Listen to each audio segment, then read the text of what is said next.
කොහොමද ඉරාන් නෞකාවකට අපේ මුහුදු තීරය ඇතුලේ ප්‍රහාරයක් එල්ල වෙන්න කටයුතු කරේ කියන කාරණේ සම්බන්ධයෙන් ඔබතුමාලා මේ පිළිබඳව ඔන්න ලංකාවේ නායකයෝ වෙන්න දඟලන අය.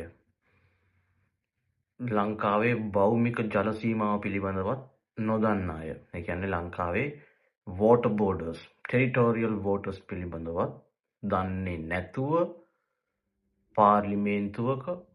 පාර්ලිමේන්තු සමාජිකයෙක් ලෙස කටයුතු කරන පුද්ගලෙක් මේ රටේ නායකයා වෙනවා.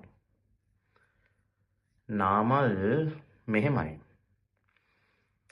වෙරළ සීමාවේ සිට, ඒ කියන්නේ අපේ වෙරළේ මූලික රේඛාවේ සිට නාවික සැතපුම් 12ක් යනකන් තමයි අපේ ස්වෛරීත්වය ක්‍රියාත්මක වෙන්නේ.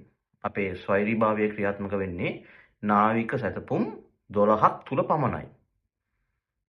12 nautical miles. ඒක තමයි අපේ පූර්ණ ස්වෛරීභාවය ක්‍රියාත්මක වන ප්‍රමාණය. එතකොට ඒ ප්‍රමාණය තුල තමයි අපේ බලය ක්‍රියාත්මක වෙන්නේ. එතකොට මේ කියන සිදුවීම සිද්ධ වෙලා තියෙන්නේ ගාල්ලේ වෙරළ තීරයේ සිට නාවික සැතපුම් 40කට වඩා දුරකින්. එතකොට ඒක අපේ පූර්ණ ස්වෛරීභාවයේ ක්‍රියාත්මක වෙන ඒ සැතපුම් 12ට අයිති වෙන්නේ නැහැ.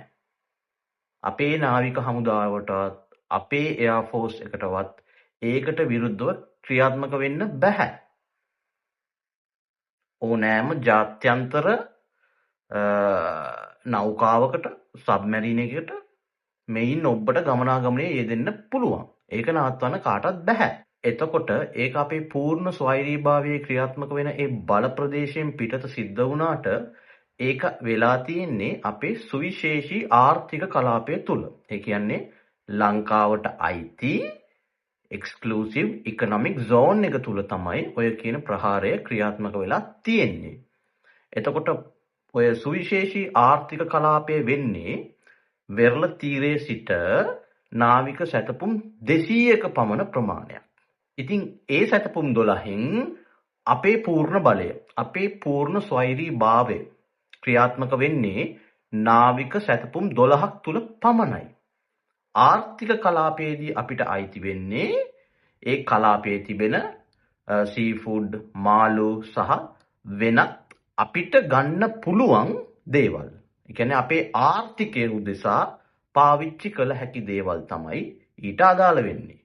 හැබැයි ඒකෙන් කියවෙන්නේ නැහැ ජාත්‍යන්තර නෞකාවලට ඒ ප්‍රදේශයෙන් යන්න බෑ කියලා. ඒ ප්‍රදේශයේදී ප්‍රහාරයක් එල්ල වුණොත් ඒකට ලංකාවට වග කියන්න බෑ.